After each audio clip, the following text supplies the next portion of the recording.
महत्त्वाची बातमी आहे। कांद्याचे भाव निश्चितीचे नाफेडचे अधिकार आता काढण्यात आले आहेत। शेतकऱ्यांची नाराजी दूर करण्याचा हा प्रयत्न असल्याचं बोललं जात आहे। कांद्याचे भाव कोसळल्यामुळे शेतकरी काही दिवसांपासून नाराज होते आणि त्यामुळे आता नाफेड एनसीसीएफच्या खरेदी केंद्रांकडे सुद्धा शेतकऱ्यांनी पाठ फिरवली होती आणि त्यामुळेच नाफेडचे हे सगळे अधिकार आता कांद्याचे भाव निश्चित करण्याचे काढण्यात आले। या संदर्भात आपण अधिक माहिती जाणून घेऊयात आमचे प्रतिनिधी अभिजित सोनवणे यांच्याकडून। अभिजित जी, काय सांगाल? नाफेडचे हे कांद्याचे भाव निश्चित करण्याचे अधिकार आता काढण्यात आलेले आहे आणि कुठेतरी शेतकऱ्यांची नाराजी दूर करण्याचा हा प्रयत्न असल्याचं बोललं जात आहे। काय अधिकचे अपडेट्स आहेत?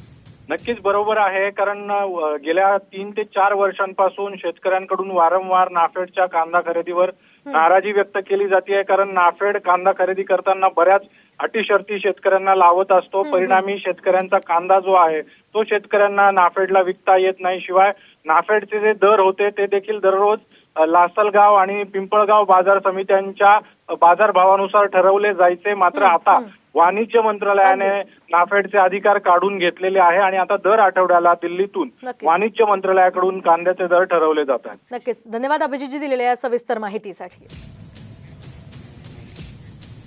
दरम्यान नाफेडनं कांद्याला प्रति क्विंटल 4,000 रुपये भाव द्यावा अशी मागणी राज्य कांदा उत्पादक शेतकरी संघटनेनं केली आहे। सध्या नाफेडकडून कांद्याला मिळणाऱ्या भावात शेतकऱ्यांचा उत्पादन खर्च सुद्धा निघत नसल्याचं या शेतकऱ्यांचं म्हणणं आहे। त्यामुळे नाफेडनं आता 4,000 रुपये दरानं कांदा खरेदी करून शेतकऱ्यांना दिलासा द्यावा अशी मागणी कांदा उत्पादक शेतकऱ्यांनी केली आहे।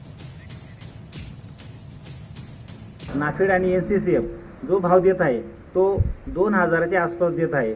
एकीकडे उत्पादन खर्च 2,500 असताना नाफेडचा दर उत्पादन खर्चापेक्षा कमी, त्यातली त्यात बाजार समित्यांमध्ये आता जो दर मिळतोय त्याहीपेक्षा हा नाफेडचा दर कमी असल्याने शेतकऱ्यांमध्ये संतापाची भावना आहे। शेतकऱ्यांना खरोखर आर्थिक फायदा होऊ द्यायचा असेल तर नाफेड व एनसीसीएफने 4,000 रुपये प्रति क्विंटलने हा कांदा बफर स्टॉक करावा, अन्यथा नाफेड आणि एनसीसीएफला शेतकरी कांदा न देण्याच्या मनस्थितीमध्ये आहे।